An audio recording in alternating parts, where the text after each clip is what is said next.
Let us now move into our main speaker. Now, there are people in the world, and then there are unique people in the world. Our speaker tonight has a long history, very varied history. This is someone who's gone from newspaper delivery board and door-to-door salesman to commercial pilot, newspaper reporter, editor. He's been a writer. He's been a private investor. He is a defensive shooting and personal safety and security instructor and consultant. More recently, he is a self-described recovering attorney, the only active member of the state bar with an unlisted phone number. Think about that. He can honestly say he has never bumped into an ambulance. Honestly say that. And he is knowledgeable about something which can get very scary. And that is, for a gun owner, what happens when you run across a district attorney who has decided that he's going to be very aggressive. Point in case is a gentleman, I believe, in Mountain View. Is that correct? Mountain View? Bay Area, who had an accidental discharge of a firearm in his home. No one was hurt. A neighbor apparently complained, and in a very short period of time, he found that the district attorney was pressing felony charges for the event. Please welcome tonight someone to talk to us about this. Attorney, Mr. Pete Taussig.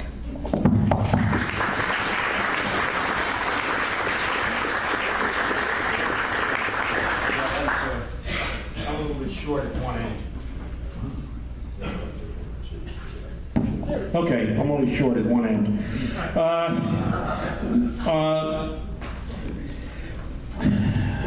I hope that you all are, or when I finish my talk, that you will all be very boring people. You will find out, not bored, but boring, and I will explain the reasons for that in the course of my presentation here. I'm going to basically cover 5 things. One, no, that's okay, thank you. I'm going to talk about the law briefly. I'm going to tell you 4 or 5 different stories about how gun owners got into trouble, some of them violating the law, some of them having accidents, but ended up with a lot more trouble than they should have. Third, I'm going to give you some advice on how to avoid that situation. Then I want to open it up to some discussion, and then I'm going to talk about what I see as lying ahead in the future. This becomes important because we think we've won a great victory with the Heller case, and we have. But it's a little bit scary for 2 reasons. One, it was a 5-4 decision, which means that we came within 1 vote of not having the Second Amendment being an individual right. The second reason that that decision is bad is that it opened up the idea that that right can be subject to reasonable regulation, whatever that means. And governmental entities in the state of California, and the urban areas in California in particular, are angry about that decision. They are very angry. And as a result, if anything comes up involving firearms, they're going to go for the maximum possible penalty on you if you're involved in that. They really are out to get gun owners. Make no mistake about that. Second, the laws governing firearms are so numerous and so complex and so different from one jurisdiction to another that nobody who has guns, and particularly anybody who travels with guns, can possibly be in compliance with all of the laws all of the time, except the fact that you're going to be violating some gun law at some time, and maybe a whole bunch of them at the same time. I'm going to give you 4 illustrations of how this can develop And I will start with somebody that really sort of deserved to get slapped pretty good, to somebody who had an accidental discharge. Third, how somebody fell into the California situation. And finally, somebody that was completely innocent, and describe to you what happened to them. The first one you may have read about in the paper. It was in Palo Alto.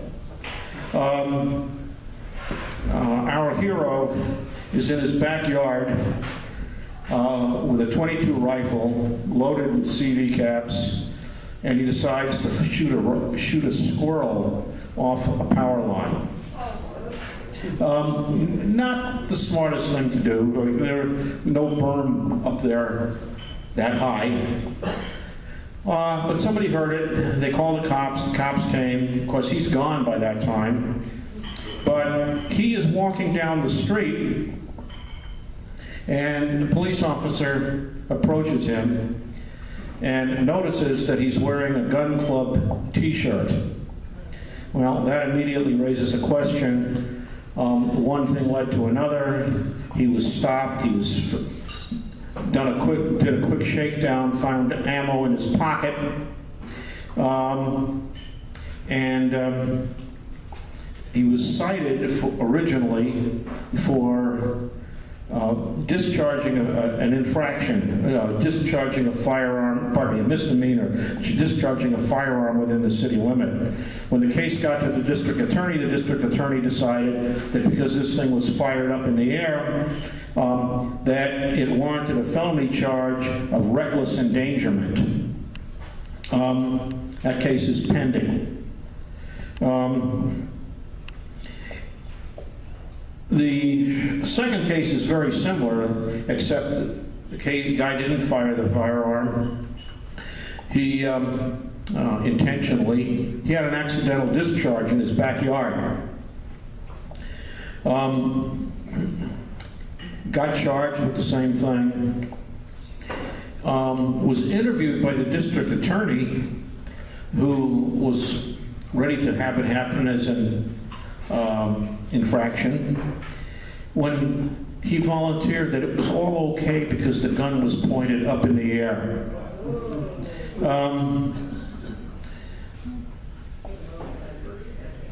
I'm going to deal with how you deal with law enforcement, specifically dealing with that situation, but he's also facing a felony charge now, also reckless endangerment. The third case is a fellow who moves to California. This is in the East Bay. Brings with him, he moves from Oregon, brings with him a firearm that is perfectly legal in Oregon, has it in his closet, and is living with his son. His son is on probation for a drug charge, and the police come to check to see that he's complying with his terms of probation, and find his rifle, and he's now charged with possession of an assault weapon. Interestingly enough, they said it was because this rifle had a detachable magazine, but they destroyed the gun when they were trying to detach the magazine, because they couldn't, it was in fact not detachable. The fourth case is really interesting, and I'm going to tell this a little bit longer. There's a fellow out in the Central Valley, just east of us, Stockton specifically. At about 11 o'clock one night, the police show up at his door, asked to be admitted. He lives in a relatively poor area, so he's got a steel door. He declines to admit them. They say that they're going to bring a tow truck up and yank the door off if he doesn't let them in. They claim that there were reports from neighbors that there had been shots fired and a woman screaming inside the establishment, inside his house. Interestingly enough, later when this whole thing came to an end, none of his neighbors ever heard any of this. But they came in, and they found that he had a gun collection. Specifically, he had 279 firearms. Most of them, yeah. Most of them were antiques, a lot of black powder, but there were some modern weapons there too. So they incidentally, these were all stored in his safe, but they insisted that he open the safe where they were going to get that famous tow truck and yank the door off the safe. They confiscated the firearms, took them down to the police station. They did not arrest him. He, as nearly as we can tell, because we never got a real answer, the reason that they thought they should confiscate the firearms is that this fellow had been in the hospital and he had been adjudged to be depressed, which meant that he was mentally incompetent to own firearms. Now, the reason he was depressed is that he had been disabled. He was on, had forced disability retirement. His wife had died, and because of his disability, he had fallen into the bathtub and lay there for 3 days. This was right after he had buried his wife. He lay there for 3 days in his own vomit and waste. And then that's when the paramedics came and took him to the hospital, and they decided he was depressed. Well, I think in that situation, I probably would have been depressed too. We did get his right to own firearms restored to him, and we also got an order that the police department was to return the guns to him. And when he went down to the police department to get the guns back, they said, well, that's fine, but you have to fill out this little form as if you were buying the guns in the first place. Just as if you'd left them at a pawn shop. They've been out of your possession. We've got to run the background check all over again. And incidentally, it's going to be $25 for each one of these guns. He called me. I got on the phone. I talked to the officer. The officer said, that's right. And I said, sir, could I have your name and badge number? And he said, why do you want that? And I said, I want to know who we're going to name in the contempt proceeding that we're going to file tomorrow morning. He said, you'll have to talk to my boss. I went up, finally the senior officer on duty, and he said, I don't know why you're asking me my name. He says, they're loading the guns in the guy's car right now.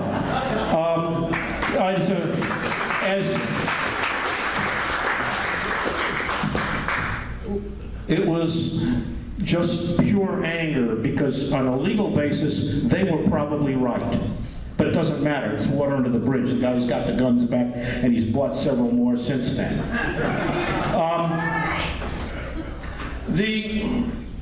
I want you to practice something. First of all, the reason I say you want to be boring, if you come into contact with law enforcement and you have a gun anywhere close to you, you want to be boring. If you're in a car and you have a gun in the car, you want to be boring. You want to blend in. You don't want the police to be interested in you.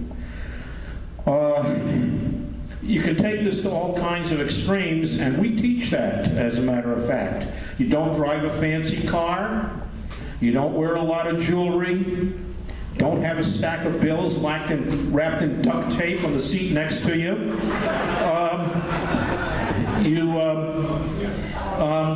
You don't. I notice people here in the audience wearing gun club T-shirts and NRA hats. That's fine if you're going to be on the range. It's fine if you're going to be here.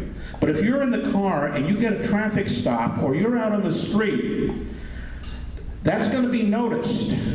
You're not blending in. You know, I teach shooting down at Camp Pendleton to Marines that were on their way to Iraq. They gave me this nice T-shirt. This one's, you can't see it, but it says in Arabic, and also then in English, it says, "Stay 100 meters back or you will be shot." You know, I don't wear that when I'm driving down the road. Okay? Here's another one. This one says, "Most problems have at least one violent solution." You don't,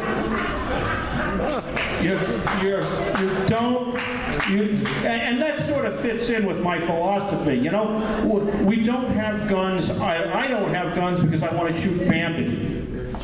And when I was in the law firm, and I headed the corporate department at a major San Francisco law firm, my senior partner used to say that I have all the sensitivity of a mad dog. They used to tell people that I was a good lawyer, but I had all the sensitivity of a mad dog. I own guns because we might need them at some point to resist tyranny, either by our government or by some other government. The second reason I own guns is because I may come across somebody that needs to be killed. I mean, that's the reason we own guns. Other people have other reasons, but those are mine. Or wounded. Well. Non-lethal. Yeah. Okay.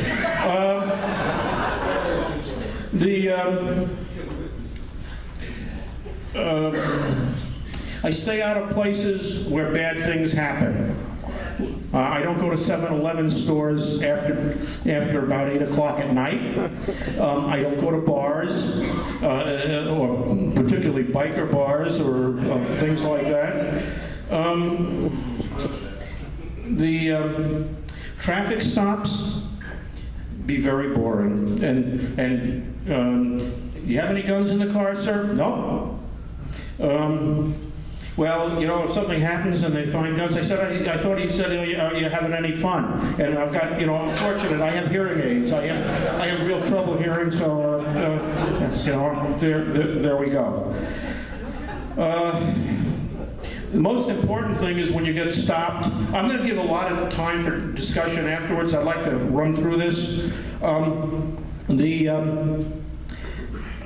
The most important thing is if you get in a traffic stop or if you encounter a police officer, do not fail the attitude test. You're polite. You say, "Sir, there's nothing," you don't talk to them about why aren't you at the donut shop.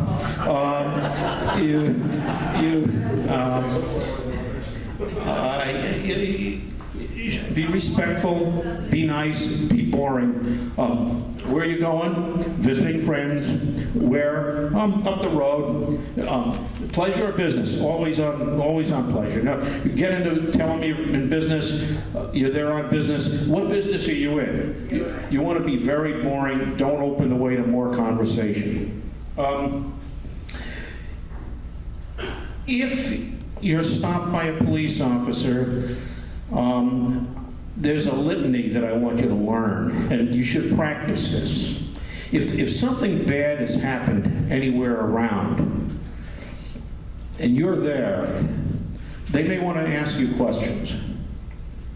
You are under no obligation to talk to the police. There is no circumstance under which talking to the police can be helpful to you. You may have to give them your name, but I even make them tell me why they want my name. But if they're suspected of being a crime, he has to have a reasonable basis for believing that. So I say, why do you want that? Well, because this crime, do you think I committed that crime? And if so, why? But if you don't want to do that, give them your name give them your address, that's fine. If it goes beyond that, there's a standard technique that I recommend to people, and that is, "Officer, are you detaining me?" Oh, yeah. If you're detaining me, if the answer is no, my answer is, then I'm leaving.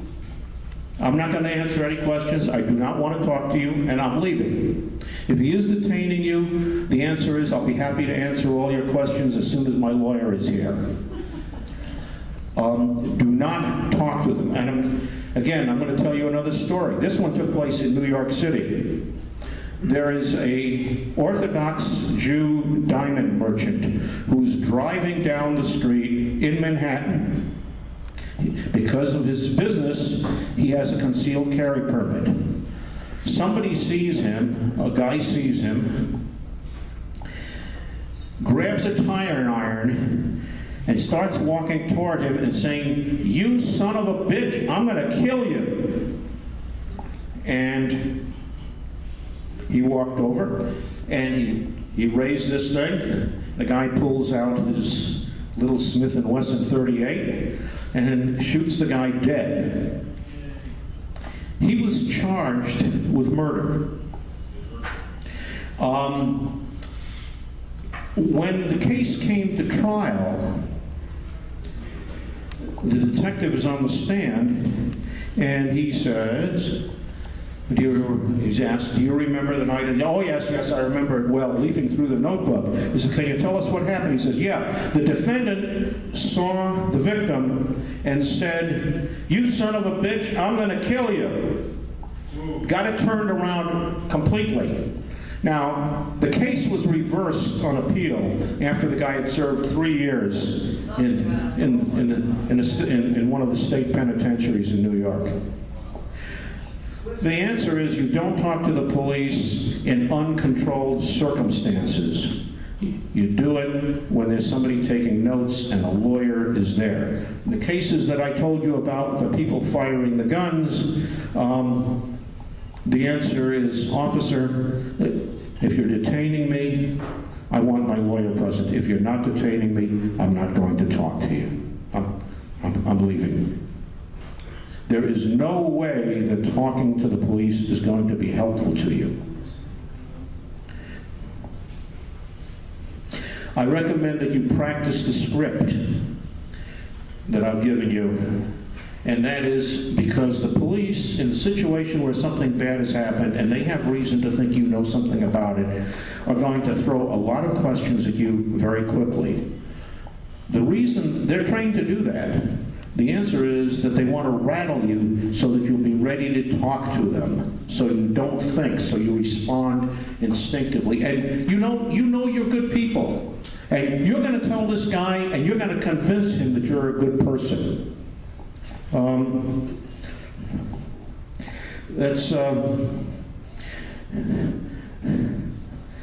Where I grew up in western Colorado, we once had an accident on the highway where a guy made a left turn with no signal right in the face of oncoming traffic. There was wreckage scattered for about 150 yards. And when he was questioned by the police, a friendly deputy sheriff said to him, "John, did you at least signal?" And the guy said, "Signal? Signal? Hell, everybody knows I turned there." Well, okay, because he knew. Everybody knew that. I'd like to open this up to some questions and answers now, and general discussion, and then I'm going to tell you where I think things are going.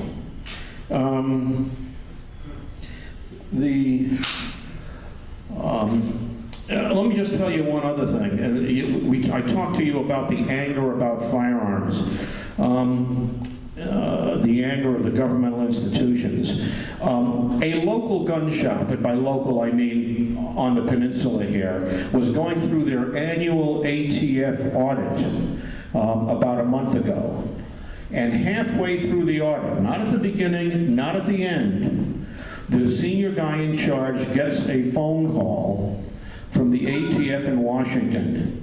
And he hangs up the phone and says, "I've been instructed that we want a list of everybody who's bought an AR-15 or an AK rifle from January 1, 2008 till now." This is a national thing. They're collecting names. They didn't even know that you can't buy an AK in California. They were surprised to learn that. But they were after the AKs and the AR-15s and including lowers. Anyway, question. You had a question or comment. Anybody else? Go ahead. Reckless endangerment. I have a question about how that applies to shooting. For example, if I'm on an open road, let's say, and I'm exceeding the speed limit by quite a few miles an hour, and I drive and then I stop, but a cop sees me and tickets me, can I be ticketed for reckless endangerment even though someone could have hopped out from a car but didn't? See, understand what I'm asking? Yeah, I've never heard of that happening, but the idea, let's face it, firing a bullet up in the air, not knowing where it's going to go down in an urban area poses a potential risk. It's not something that we do. So does exceeding the speed limit. I'm telling you that... what's the difference? They don't hate cargo. It's just a joke. Yeah. They don't hate cargo. I can't answer the question. I'm not going to try to answer it. I'm telling you that they're not after motorists. They are after gun owners. That makes sense. One in the back, and then I'll come back to you. I would assume the bumper sticker is the same as a T-shirt. I don't put any bumper stickers on my car. I just don't do it. You don't know the political leanings or the sense of humor of of all the police officers you're likely to drive by. We all want to promote Second Amendment rights, but there are ways to do that without making yourself a target. This gentleman is here next, and then I'll come over here. Quick question, please show up at your house, apartment, and someone's called in, they heard a shot. Do they have the right to come in and search? And suppose, because someone could just harass you by calling the police saying all the time, and they come in and search your house for that? If they have a reasonable basis for believing that there is a crime in progress, or that somebody is in danger of being hurt, they probably can come in, but you make a record of that and you're saying, I do not consent to this. And incidentally, you can carry this to extremes, and I do. I carry it to extremes. If I get stopped by, and I get stopped all the time, don't pay that much attention to my driving. I record the conversation. I've got a little tape recorder that I always keep with me. There's some things I always carry. One is a flashlight, and the other one is a tape recorder. Because I want to make a record of what is said. It's the problem of the diamond merchant giving a statement in an uncontrolled situation that can get confused. Yeah. Well, if you let them in your house, then you can say you gave permission. If you make them break down the door, then obviously you didn't give them permission to come in. That's right. I probably would make them break down the door. But I'm a hardhead, so. I think he was next over here, and I will get to everybody. Okay, go ahead. Sometimes the cops come to your door, they stop in the street, and they say, may I search your car or your house or anything else? And a lot of people want to be nice. You should say, what's the right thing to say? No, you can't. Officer, I'm sorry, I'm not comfortable having you go through my personal belongings. And that's part of the litany. How many people here have heard of John Farnham and Defense Training International? No, nobody. Okay, a couple of people. They give a whole course on this subject that I'm just hitting the high spots on.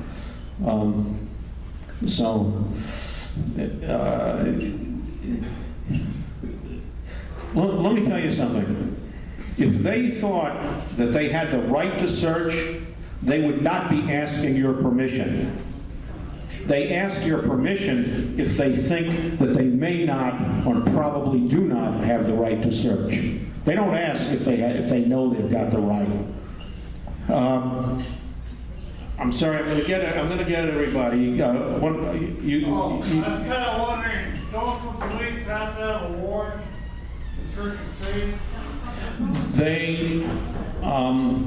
They have to have a warrant except if there are exigent circumstances. If they think there is a crime in progress and have a reasonable basis for that, they can come in. They cannot conduct a search other than to make sure that there isn't some harm in progress. They can't start going through your drawers without a warrant, but they can come in to make sure that there isn't somebody lying there bleeding to death if they've heard a scream and a shot.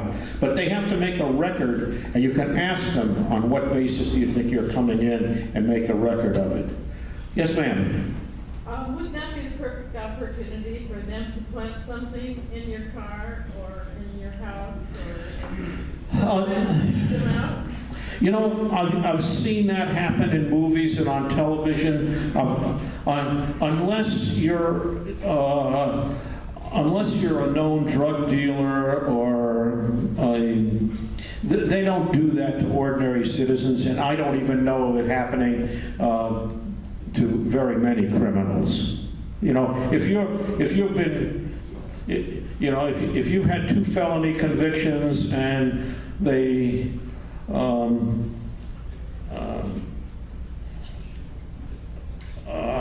I tell a story about the child molester that's got candy bars coming out of his pockets. You know that they may do something about that. Yes, sir.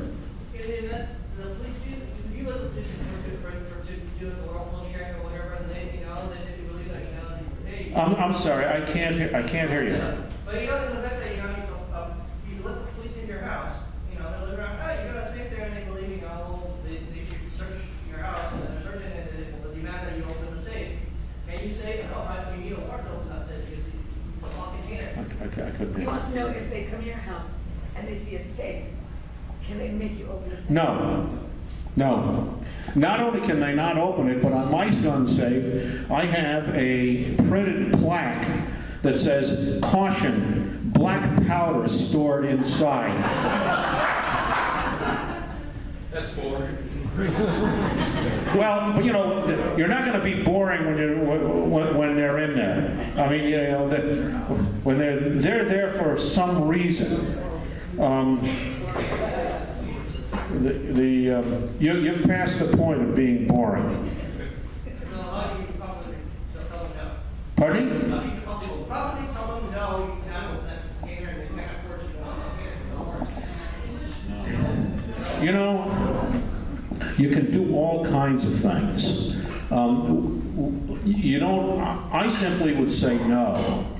But I know people that have been in that situation and they have been unable to open the safe. They've just been, they're just not hitting the right numbers when they spin the dial, or they're not pressing the right buttons, or, I thought I had, I'm trying, officer. I must be too nervous.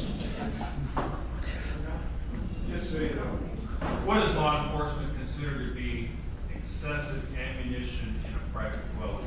Well, that's an interesting question. That's a very interesting question, because I read these stories in the newspaper all the time about, somebody was arrested and they went to his home and they found, quote, a large supply of ammunition.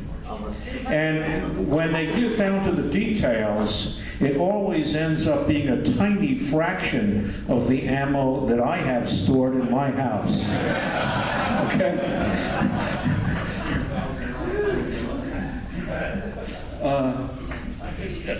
You were next, and then I'll get. Yes, sir. If they come to your door, ring the doorbell, and you don't know who they are, you've already opened the door. That in itself doesn't give them the right to come in. It does not. It does not. But my door, I've got a little latch in the door that I can open. So I don't open the door when somebody comes to my house. They ring the bell, and then I open this little thing, and I generally say no thanks right there. Yes, ma'am. If the police come to your house to search, do you have the right to videotape the search? Yeah, you do. But if the police come to your house to search, do you have the right to videotape the search? They cannot search. They can come in to make sure that no crime is in progress unless they have a warrant. If they have a warrant, that's a whole different story. Okay? And if they have a warrant, the chances are there are going to be several people, and you're not going to be able to videotape all of them. In the case that I told you about out in Stockton, the thing started out with one male officer and one female officer. And when they found the guns, it must have been a slow night because they all descended on the place. You know, in a lot of these towns, if you're a master criminal, all you do is you get somebody to do something minor at one end of town, and all the police will rush there because they're bored out of their minds, and you're committing the crime at the other end of town while this is going on. I mean, it's yeah. What is the average defense cost for a incursion that you've described tonight? You named off 4 or 5 incidents where someone either foolishly, recklessly, or naively got themselves in this tangle, and they have procured defense that goes on for several months, if not several years. Are we talking about $500,000 or $1 million in legal fees? No, you're not talking about that much, but you're probably talking about there's court costs, there's fines. Yeah, well, you're not paying any court costs. In criminal cases, it's not like a civil case. You don't have to pay for any filings or anything like that. You may have to pay for a private investigator, and you may have to pay some out-of-pocket costs for your attorney.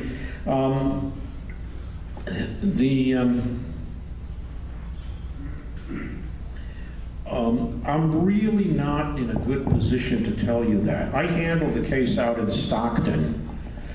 I handle that myself because I don't do much criminal work. And if I have somebody that's a criminal, I simply usually refer them to somebody good and let it go at that. The one out in Stockton, the guy is on disability. He was a good guy. I never sent him a bill. But I'll tell you a story about that. I'll tell you an interesting story about that. After we got all done, he came to me one day and he said, "Pete, the one thing where you and I have never talked about is money. We've never talked about money." I said, "Well, Bill, you're on disability, and I'm mindful of that, and you're living on your disability pay, and I wasn't going to charge you anything." He said, "Well, the workman is worthy of his hire." And he took out a wad of bills and counted out a pile of $100 bills for me that was very adequate, and gave it to me, and that was the end of it. Nobody can afford to become involved. It's sad, but nobody today can afford to become involved in the legal system. The only 2 individuals in the country who can afford a lawyer, well, there's probably 3. Bill Gates, Warren Buffett, and George Soros. Other than that, you cannot afford to get involved in the legal system. Let me tell you, suppose that you're lying in bed some night and you hear somebody break down the door or break into the house, and he comes to breaks into your bedroom, and you warned him. He says, I'm armed, you come in here and you're going to get shot, and he comes in and he's got a knife and he's coming down on right at you, and you pull your gun out and you shoot him dead. I'm giving you the clearest possible case. Okay. You kill him. Hopefully you kill him, because it's much more expensive if you wound him. You will spend somewhere between the next 6 and 60 months involved with the legal system. And you will spend anywhere from $50,000 to $250,000 on legal fees.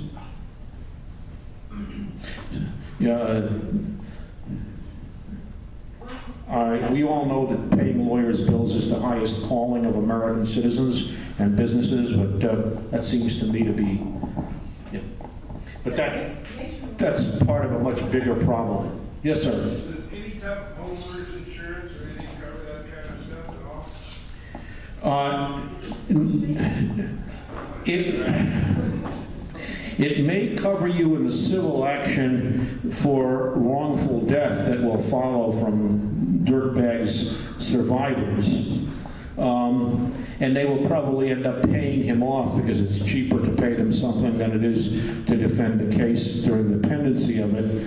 But they will not cover the criminal case.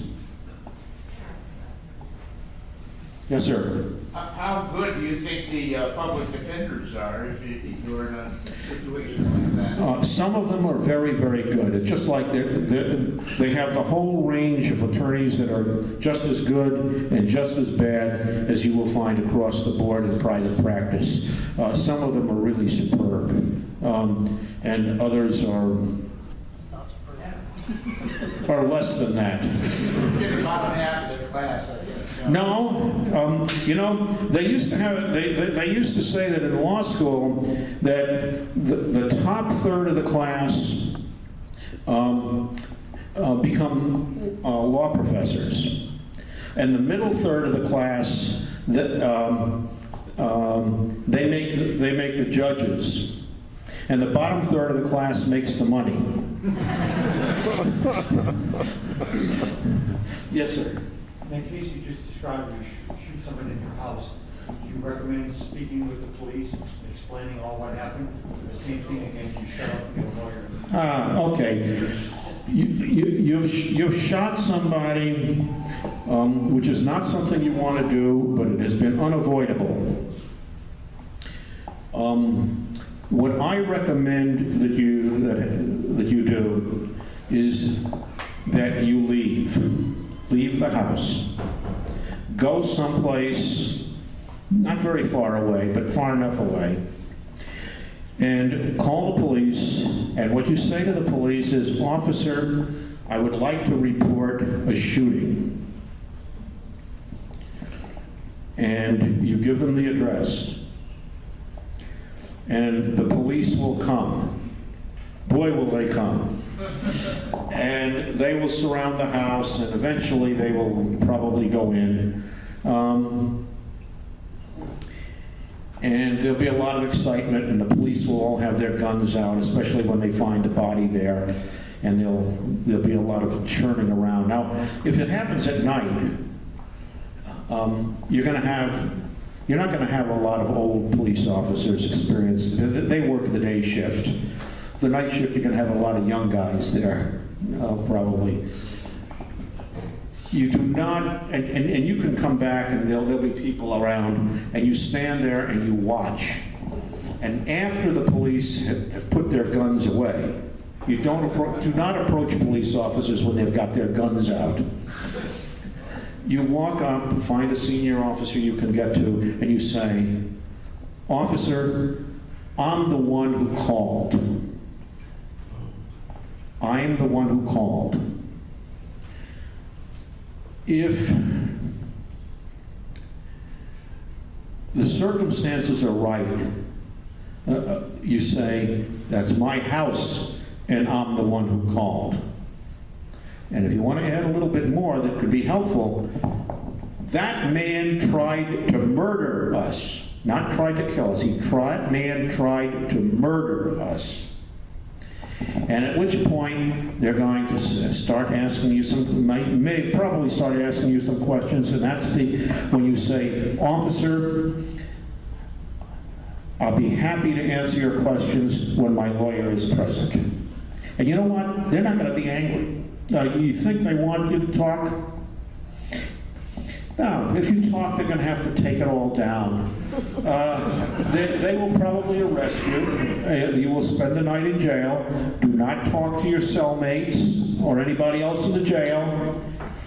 Make your phone call, get your lawyer. The next day, he'll talk to you, and then you're guided by his advice. Incidentally, there is an outfit called... This is a commercial outfit. Worried about the legal aftermath of defending yourself? Don't face the legal system alone. It's the Legal Defense Network, LLC. You can look it up on the thing. They have a bunch of lawyers around who are not necessarily criminal lawyers or defense attorneys, but they will put you into... you pay to join this outfit. And you call them up, and they will give you the name of somebody local, and that person will refer you to somebody close by to where you are, or where this case is pending, who's capable of defending you. If this is in the Bay Area, the guy you're going to get in touch with is me, so you don't feel you have to pay to join the thing. You can call me directly. The president's got my phone number. Is somebody in the back raised his hand, or yes, sir? As opposed to the scenario you described, going to the scene and then telling them that you were involved, is there anything detrimental about waiting until the next business day and turning yourself in with your lawyer present? Okay, what he said was, rather than doing what you suggest, how about waiting overnight, going to the police station with your lawyer, rather than ever telling them at the time? I would recommend not waiting, because then they're going to start an investigation without you, and that's going to set them off. But I've got a motto, a personal motto, and it's often wrong but never in doubt. And so, you know, I'm giving you my ideas, and it will always vary somewhat with the circumstances, because no two situations are exactly the same. Let me give you one other scenario that you might want to think about, and that is where you hear somebody actually break into your house and you're able to get out, which is the best thing you can do. If you can get out, the best thing you can do is, and when you get out, I mean you and your family, get out if there's a way to get out safely. If not, get everybody together in the same room and get in a strong defensive position. But if you can get out and call the police.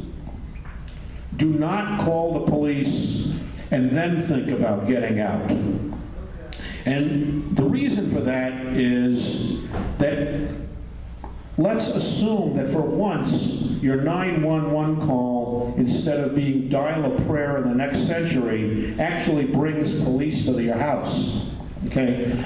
Now, what's going to happen is the police are going to have their cars outside with their headlights pointed at your house.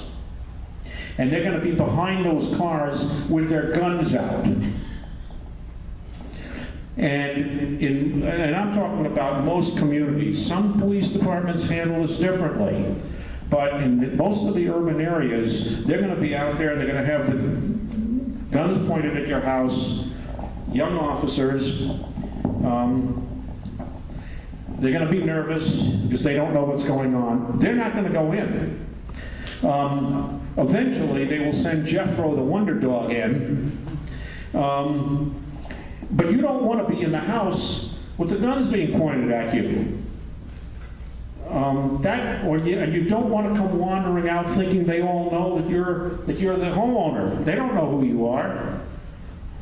And you got these young officers with the guns out, they got their fingers inside their trigger guard, because they don't know any better. And they're shaking, and that's not a good place to be. So if you're in the house, don't come out. but better not to be in there with the guns pointed at you. Carol. I wanted to clarify something because I heard someone ask the question. The $250,000 lawyer fees you were talking about. Yeah. That's in California. Yeah?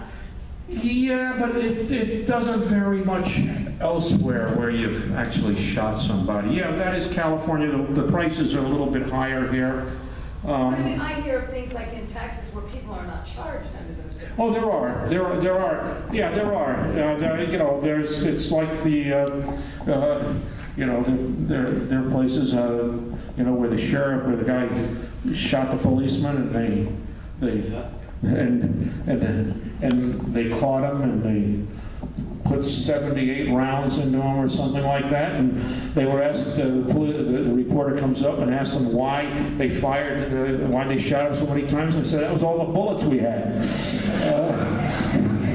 So yeah, there are parts of the country that are like that. As a matter of fact, where I grew up in western Colorado, I had a situation where we had well, I think I'll not tell that story. I'm being videotaped. Turn the thing off for a second. Okay.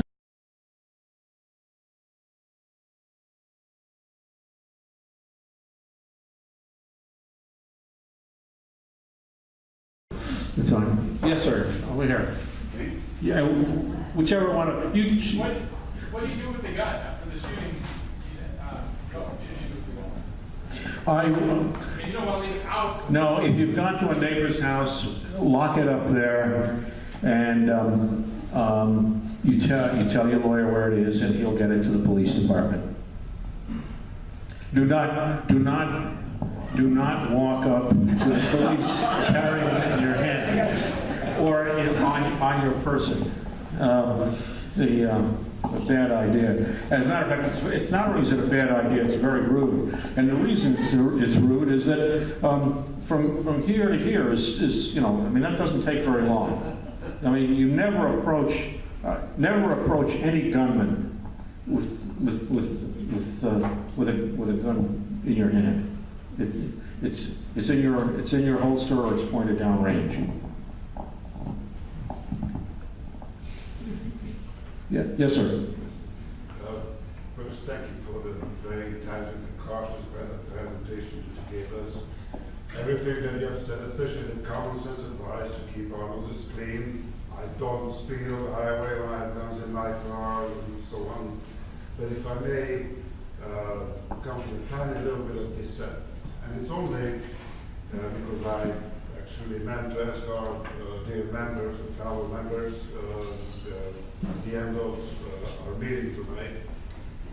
One was going to be that I would like to see more of our members and our friends here who with a little bit of color, we need a little more color. Since 9/11/2001, I don't leave home without it. And there were a few weeks, a few months where a lot of people, a lot of flags are out there, a real show of patriotism. And I'd love to see our members and our events from the street wearing a little color from time to time. The second would be, where I have got a dissent coming in, a good advice on your part, again, to keep a low profile, the shirts, the NRA hats, and so on.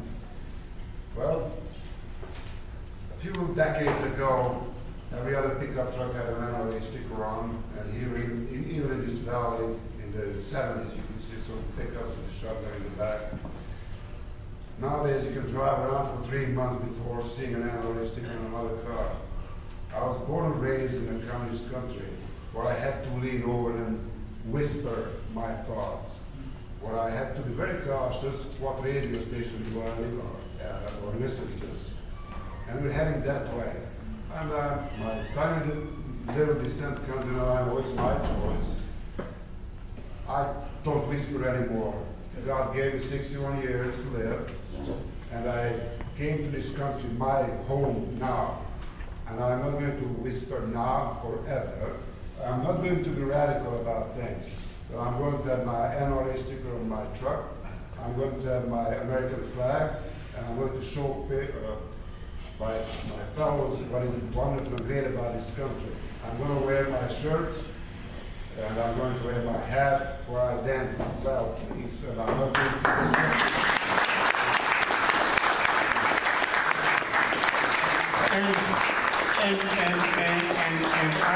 and I respect you for that. And those of you who know me will know that I do not myself completely practice all the things I'm telling you.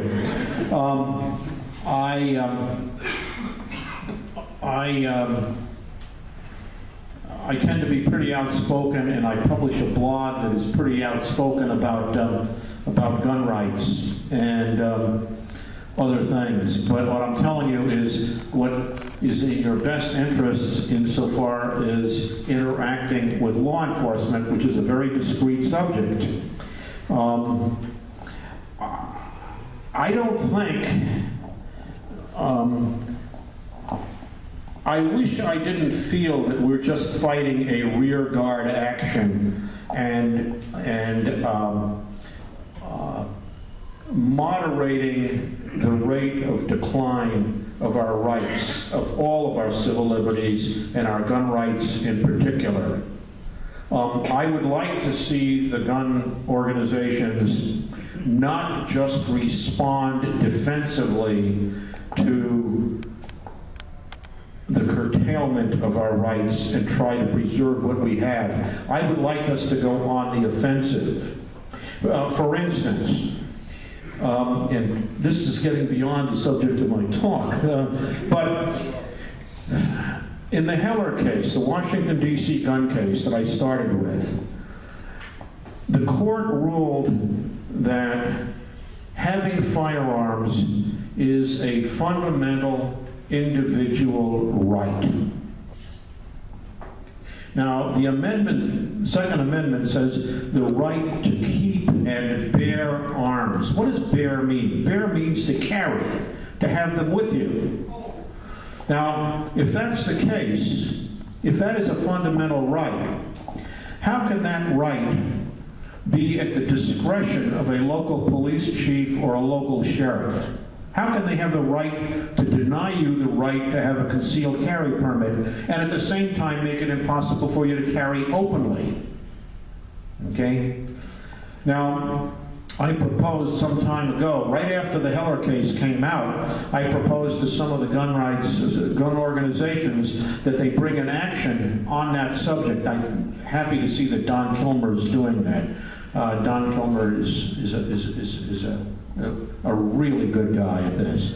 He argues at the level of Justice of Mr. Justice Brandeis. I deal with judges that have never even heard of Justice Brandeis. But, you know, it's outrageous. It is outrageous to me that law-abiding citizens cannot... And my best shooting buddy is a homicide detective and a SWAT team member in Richmond, California. He and I shoot together a couple times a week, usually. He believes everybody should be armed all the time. Yeah. Okay? Huh? Want to run for sheriff? Okay, go ahead. I'll stay as long as... And if you think of anything else, feel free to call me. Mark's got my phone number. Go ahead. Recently, there was reported on the news where they actually had the tape of the police call, of the citizen call to the police department, 911 call. It was a man who saw a break-in next door, and he was telling the person, the dispatcher, I'm going over there. Oh, yeah. I see them breaking in. I'm going over there, and I'm going to get them. And the dispatcher, who turned out later to be, we got the police on there on the phone. Don't do that. Don't do that. I just want to ask you, was that an intelligent thing for the man to be doing? We got away with it, I believe it wasn't in California, wasn't that Texas? Well, was that an intelligent thing to do? It was. It was something. It was something that was not in his best interests to do, but it was something that I think was a good thing to do. He incidentally was charged. He did kill at least one of the people. He may have killed two of them. I know he shot two of them with a shotgun, as I recall correctly. And he was charged, and the as I recall, the grand jury refused to indict. That was, it was, I think it was in Texas or Oklahoma, actually, that case that you're talking about. Let me tell you, in the Bay Area, he would have been charged with murder. Sir, you had a question here. We're losing our rights in so many other respects. For example, this cap and trade situation.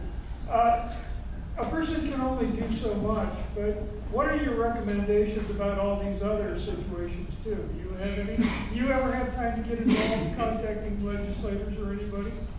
Oh yeah. I mean about all these other subjects. Yeah. Well, that heads into a whole political discussion that I would welcome having, but it would take forever tonight.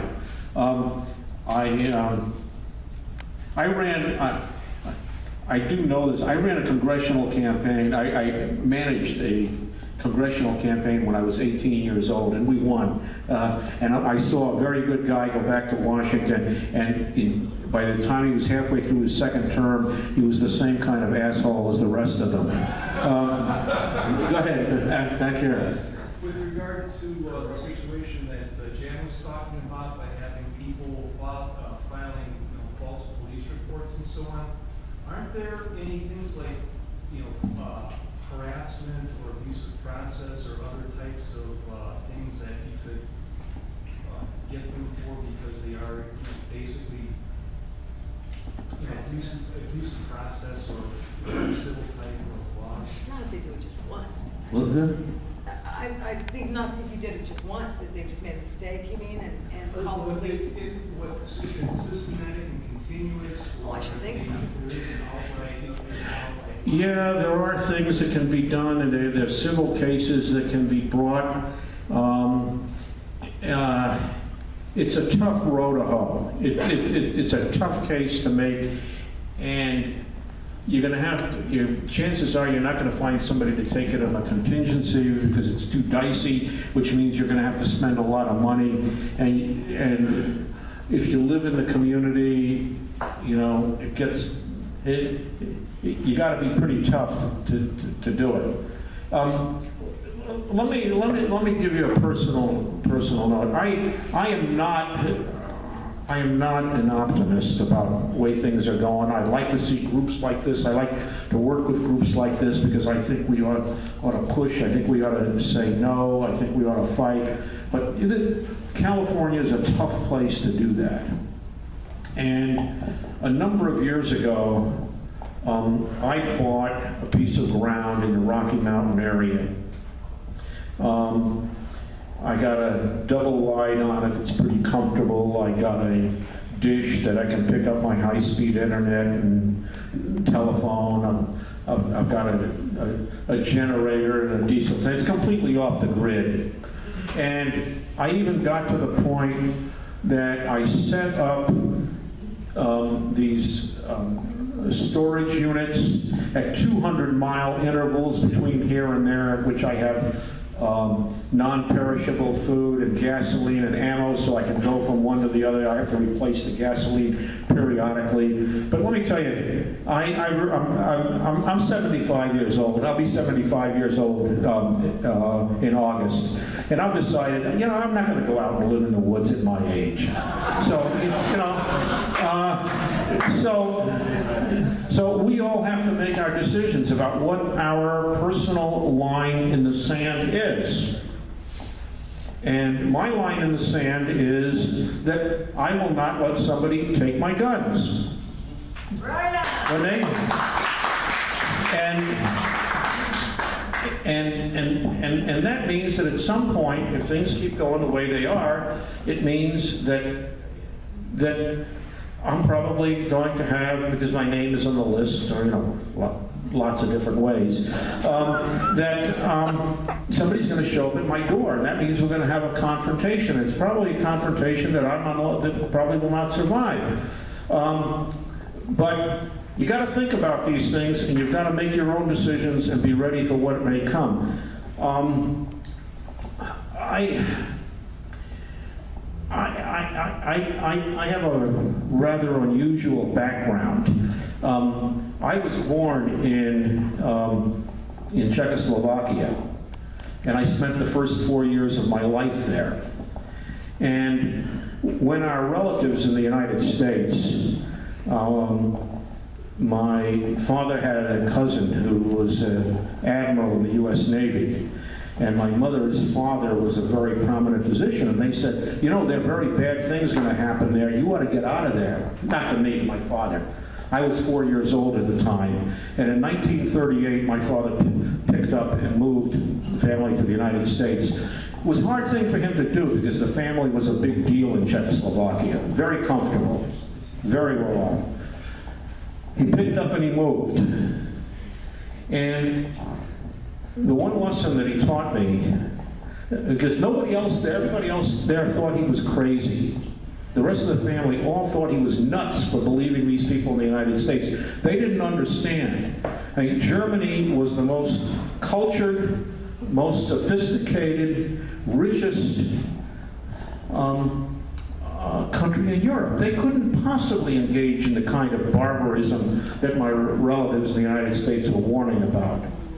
Now, the one thing my father did teach me was hope for the best, but prepare for the worst. And don't go by anybody else's judgment. Make your own. And don't worry about what other people say or think. Okay, last question. I 1, 2, 3. I don't want to. I'm running out of time. Mr. Dar, you get the last question. Okay. I just want to follow up on something that Mr. Taussig said. This is very important. Everyone in this room should know this. If you don't, you need to learn it. I organize a gun show. And every gun show I go to, I take 2 maps.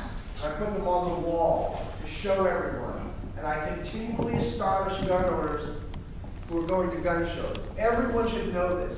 In 1987, there were 9 shall-issue states in this continental United States. As of 2006, there are 37 shall-issue states in this continental United States, plus 2 unrestricted states, Alaska and Vermont. If you're not a felon, you may carry concealed. Everyone should know that. And any question about whether it's a good thing for people to carry concealed weapons in this country, you should spout that. You should know it so well that it comes off your tongue without even thinking. 37 plus 2 shall-issue states out of 50. And they are states that have all had a decline in crime, that particularly in violent crime. And the jurisdictions in which they do not have, that are the most restrictive about firearms, have the highest crime rates and the highest the highest violent crime rates. The only thing is that those tend to be the most populated states, and they happen to be the state that we live in. And the politicians do not care about the facts. They care, their ideology trumps the facts. Carry guns in their purse. Yeah. Oh, yeah. Okay, if anybody else has questions, I will hang around and for a couple minutes. Yeah, unless we're in a hurry. No, I like to get some other agenda items. You had mentioned you had to have that go up tonight fairly soon, so I don't want to. Okay, you have one? Yeah, it's a little off topic, but our taser guns and mace legal to carry? Pardon me? Taser guns and mace, are they legal to carry? Taser guns and mace. I heard about mace. What's the? Are they taser? Tasers? I don't know about tasers. Mace is legal. Pepper spray, and it's good. It's very good. With certain limitations. One of the problems with pepper spray is that you have to get awfully close to the person. That's one of the problems. The second thing is, if you're wrong, it's a felony to pepper spray somebody. If you're wrong, if it's really a self-defense situation and you can establish that, it's fine. My recommendation is, if you need it, zap them and then leave. If you can. You're under no obligation to stay there. Yeah, go ahead. You talked about your father being willing to leave Czechoslovakia and everyone else thinking that he was crazy.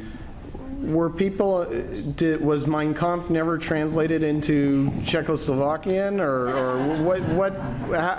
how come they weren't? I don't. Did your father say anything about that? I do know that people here had a much better sense of what was going on than people there. And tell them what happened ultimately. Pardon? Oh, the rest of my family, there was one group that got out and went to England and ended up in Australia, but most of the rest of them, everybody that stayed was killed. They did go into the resistance and they were all killed. They all died. Every one of them. Our last question. Let's try. Yeah. Do you have a suggestion of a Western state that is more friendly to the ideas that are embodied in this group? Oh, sure. Texas, Wyoming, Montana, Utah, Idaho, Colorado, even though Colorado is sort of divided. The eastern part of the state has gotten to be very civilized. The western part of the state, How about Nevada? Pardon? How about Nevada? Nevada's okay. I sort of rule out Nevada because I like hills with green trees and running water, and I'm not that's a personal preference. All right. We're gonna.